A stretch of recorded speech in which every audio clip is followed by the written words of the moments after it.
Yang satu itu lebih betul-betul mengarah ke tujuan bisnisnya gitu ya. Yang satunya lagi nih yang sehari-hari. Yang satu bicara tentang apa yang harus dilakukan agar bisa mencapai visi dan misi. Oke. Yang satunya lagi bicara tentang bagaimana caranya.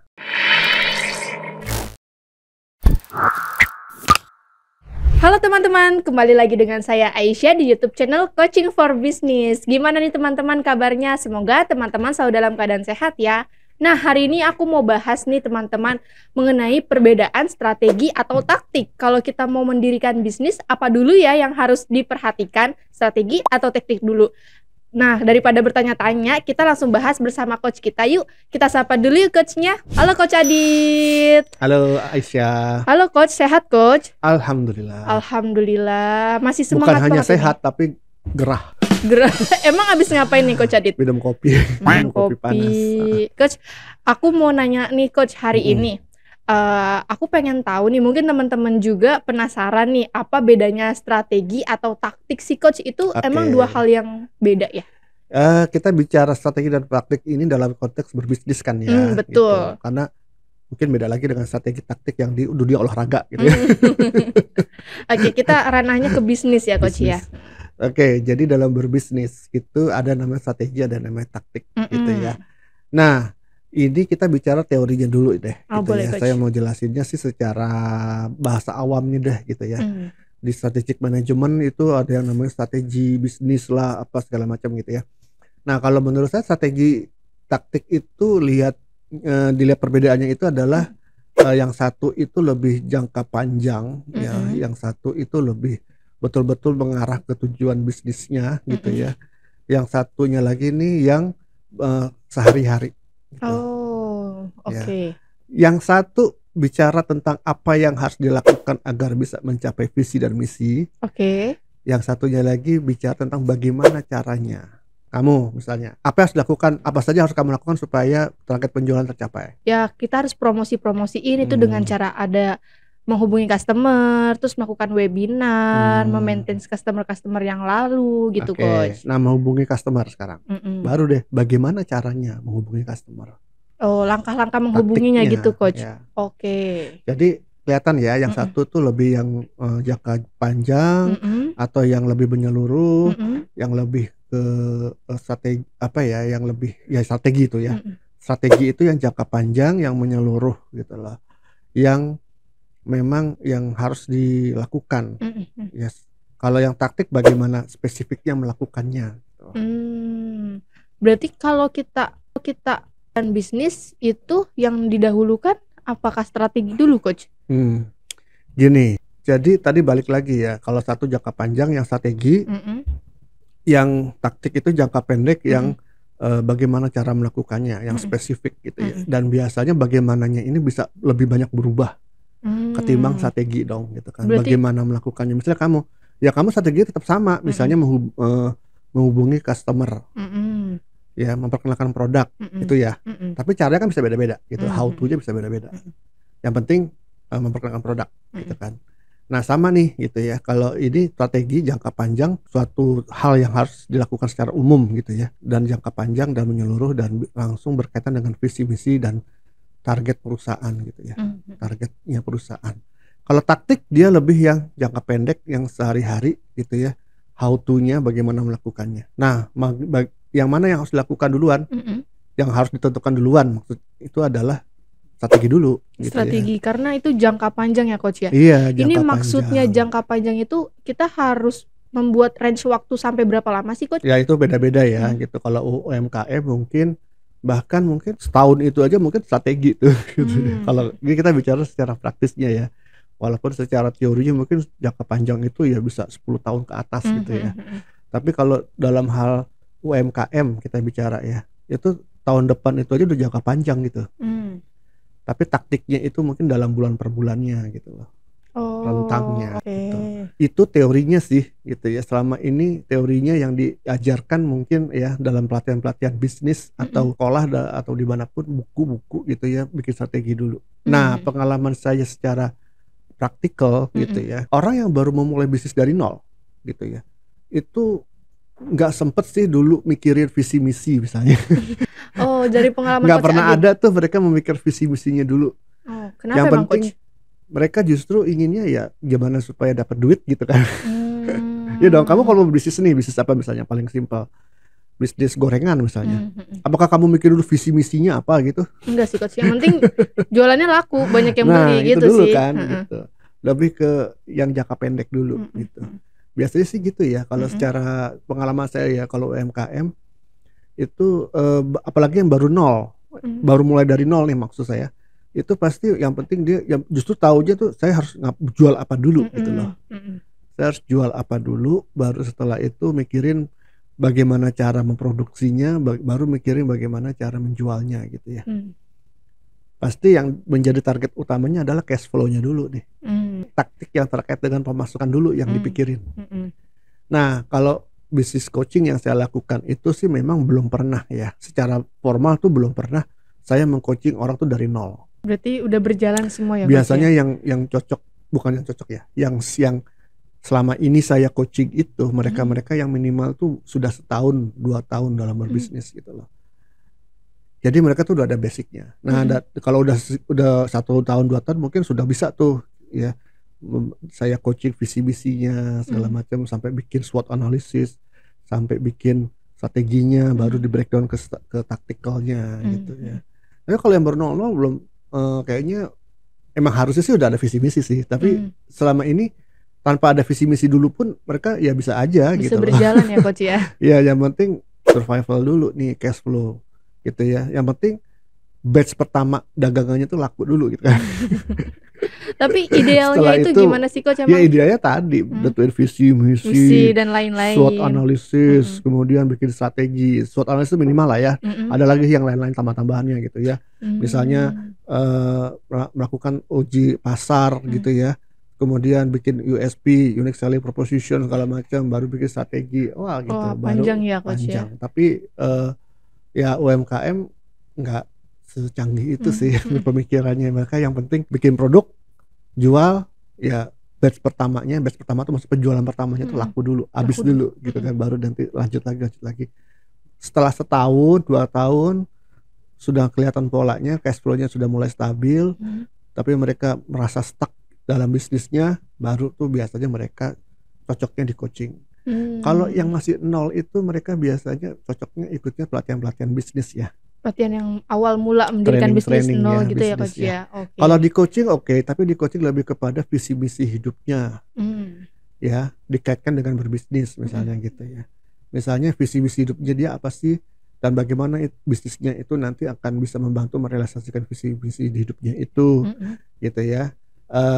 Bentuknya seperti apa sih realisasinya gitu ya, terus konversi ke uangnya gimana gitu. Kemudian yang kedua di coaching itu biasanya adalah menentukan dia mau bisnis apa gitu ya, produk apa atau jasa apa gitu. Itu biasanya yang di coaching lebih banyak ke situ. Jarang sih saya meng-coaching mereka yang masih nol gitu ya.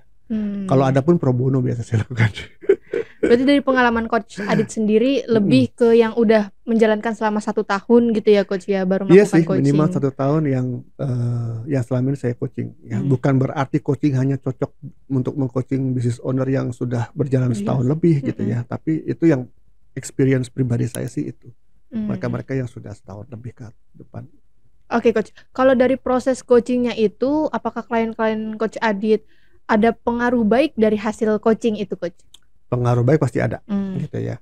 Jujur dalam sekian banyak yang saya coaching itu enggak 100% betul-betul tercapai targetnya, tapi perubahan positif pasti ada gitu loh. Oh ada ya Coach ya, berarti pasti, berdampak ya Coach pasti ya? Ada perubahan positif gitu loh.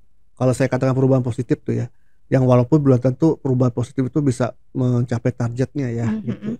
Jadi ya nggak ada komplain sih. Tetap mereka merasakan ada perubahan, tetap mereka merasakan ada suatu improvement gitu ya. Kalau target tercapai atau enggaknya itu ada faktor-faktor lain yang mereka sendiri mengakui memang masih banyak faktor-faktor yang mereka harus tangani dulu gitu ya, supaya target itu tercapai gitu ya. 30%, 20% gitu ya, itu mungkin belum tercapai targetnya, tapi mereka tetap merasakan ada perubahan diri, terutama dalam diri mereka ya, untuk terus bisa menjadi seorang business owner lebih baik lagi gitu. Oke, berarti memang memberikan dampak yang positif dan baik ya coach ya dalam bisnisnya coaching ini. Iya. Nah balik lagi coach, berarti taktik ini bisa dilakukan ketika apa nih coach? Apakah situasional atau momen-momen tertentu, bagaimana nih coach? Iya, jadi taktik itu lebih situasional ya, lebih jangka pendek, lebih immediate ya, atau immediate itu lebih lebih bisa sesegera mungkin gitu loh. Bahkan mungkin bisa lebih dadakan gitu. Dadakan. Oke. Ketimbang strategi gitu ya. Jadi yang lebih banyak diubah, yang berubah, yang lebih fleksibel itu taktik harusnya ya. Itu apakah ada polanya coach kalau kita membuat taktik gitu coach? Nggak ada sih. Disitulah yang saya coaching itu mereka harus berpikir kreatif, inovatif. Misalnya itu terkait dengan taktikalnya ya. Ya, dan hal-hal lainnya lah yang mendukung itu ya. Tapi nggak ada suatu rumus khusus sih. Oh, nggak ada rumus khusus berarti ya coach ya? Tergantung strateginya apa dan situasi lingkungannya seperti apa dan seterusnya gitu. Jadi tidak ada formula khusus yang bisa dipakai untuk semua orang gitu ya. Kalau ada, wah bisa berbisnis semua. Iya. Berhasil betul semua. coach. Oke, berarti emang ditentukan oleh ide kreatif juga ya coach ya, dengan mempertimbangkan dan melihat situasi ya. ya. Dipengaruhi oleh mindset dan ya pola pikir juga ya, mindset dan pola pikir, kemudian juga akhirnya ke kreativitasnya mereka juga gitu. Oke. Coach, tadi kan coach Adit bilang coaching itu membawa pengaruh ke dalam bisnisnya ya coach ya. Emang coaching itu apa sih sebenarnya? Mungkin teman-teman ada di sini yang belum tahu nih coach. Coaching, kalau kita bicara coaching, kalau menurut definisi ICF ya, adalah coaching itu kan suatu proses kemitraan ya antara seorang coach dengan kliennya. Ya, yang bisa yang dengan melalui proses yang memprovokasi pikiran dan kreatif, sehingga bisa menginspirasi mereka untuk melakukan perubahan lah ya, gitu ya, baik itu secara individu maupun profesionalnya. Jadi apa? Yang pertama adalah prosesnya harus partnership, kemitraan antara coach dengan klien, baik walaupun yang bayar klien gitu ya. Tapi dalam prosesnya partnership. Kemudian dengan proses yang memprovokasi pikiran. Jadi coaching itu prosesnya itu apapun prosesnya gitu. Apapun metodenya. Itu intinya adalah memprovokasi pikiran si klien. Memprovokasi itu pikir bukan yang negatif-negatif kayak provokator gitu sih. Tapi lebih ke hal-hal yang men-challenge mereka gitu ya. Yang bisa melihat dirinya. Atau mungkin yang bahasa lebih kerennya adalah yang bisa mengaktifkan critical thinkingnya mereka gitu ya, terhadap dirinya dan terhadap situasinya, terhadap bisnisnya gitu loh. Nah, dengan cara-cara yang kreatif. Jadi cara-cara coaching itu, proses coaching itu dengan cara-cara yang kreatif. Tidak dengan satu cara aja. Banyak cara ya coach ya berarti ya. Gitu ya. Memang ada kompetensi yang harus dikuasai secara umum ya, semua coach harus menguasai kompetensi itu tersebut. Tapi selanjutnya dengan cara-cara yang kreatif, gitu ya. Teknik bertanyanya pun dengan cara yang kreatif, gitu. Misalnya kalau pakai teknik bertanya, gitu ya. Jadi boleh pakai tools macam apapun yang kreatif, yang penting apa? Pesannya satu, yaitu yang tools tersebut harus bisa memprovokasi pikirannya. Coach Adit, kalau misalkan teman-teman yang nonton YouTube nih, tadi kan Coach Adit bilang kalau coaching itu adalah ilmu yang bisa diterapkan juga dalam bisnis ya Coach ya. Itu kita harus mengikuti pelatihan apa sih Coach? Jadi coaching itu bukan hanya ilmu, coaching itu kompetensi. Kompetensi gitu atau ya. Skill gitu ya Coach skill, ya. Walaupun skill itu memang bagian dari kompetensi gitu ya. Nah jadi cara belajarnya ya coaching ini ya tentunya harus di lembaga pelatihan atau lembaga edukasi yang memang mengajarkan coaching, gitu ya. Ya, coaching itu sendiri itu ada badan regulasinya sebetulnya, gitu ya. Walaupun masih sifatnya itu sukarela, artinya tidak diwajibkan oleh pemerintah atau hukum bahwa seorang coach itu harus di bawah naungan suatu lembaga regulasi tertentu sih gak ada, belum ada lah gitu ya. Kalau dokter mungkin ID gitu ya. Nah, kalau coaching kan dia masih sukarela sifatnya. Balik lagi si coachnya ini, dia ingin menjadi coach yang seperti apa. Kalau hanya sekedar ya apapun sekarang, yang penting gue dipanggil coach gitu ya. Ya udah, mereka bisa ngaku coach gitu ya. Tapi kalau mereka ingin menjadi seorang coach yang beretika dan berkompeten gitu ya, tentunya mereka biasanya akan mengikuti standar kompetensi dan standar kode etik dari suatu badan regulasi coaching. Nah, badan regulasi coaching yang terbesar sejauh ini dan paling banyak dikenal sejauh ini itu adalah ICF. Ya, ICF sendiri itu mengeluarkan standar kompetensi, standar etika, dan standar pelatihan, standar pendidikan coaching. Ada standarisasinya ya coach? Ada standarnya gitu. Jadi kita nggak bisa ngajarin coaching itu dengan sembarangan gitu ya. Harus ada standar yang harus diajarkan.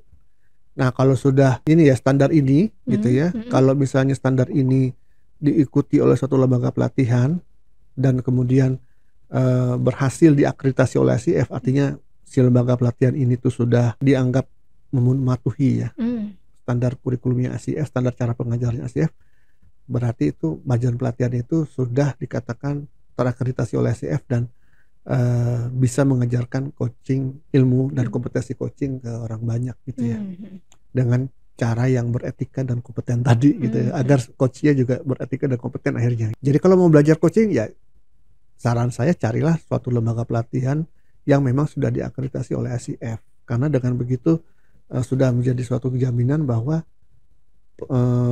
ilmu yang skill yang diajarkan itu ya coaching gitu ya, betul. Sesuai dengan standarnya ICF gitu. Kalau mau cari standar coaching yang lain sih nggak apa-apa, banyak sih di luar sana gitu ya.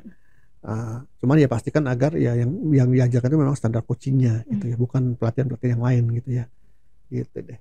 Nah kalau di corporate consulting kita punya ya yang sudah diakreditasi oleh ICF. Iya betul coach. Nah level 1 nama akreditasinya sekarang oleh ICF, yaitu pelatihan yang sudah 75 jam. Iya coach, 75 jam. Yang mana dari 75 jam itu 65 jamnya itu adalah pelatihan. 10 jamnya adalah mentoring.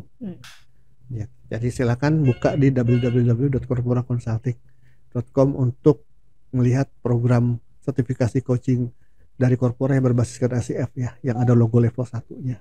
Oke, wah teman-teman gimana nih pembahasan kita pada sesi kali ini, bermanfaat banget kan? Jadi ilmu coaching itu juga bisa membawa pengaruh baik khususnya dalam bisnis kita. Nah tadi juga udah terjawab ya, jadi strategi dulu yang harus dilakukan. Oke, sekian dulu pembahasan kita pada sesi kali ini. Saya Aisyah Ramawati dan saya Aditya Mijaya. Sampai jumpa di pertemuan selanjutnya. Bye-bye.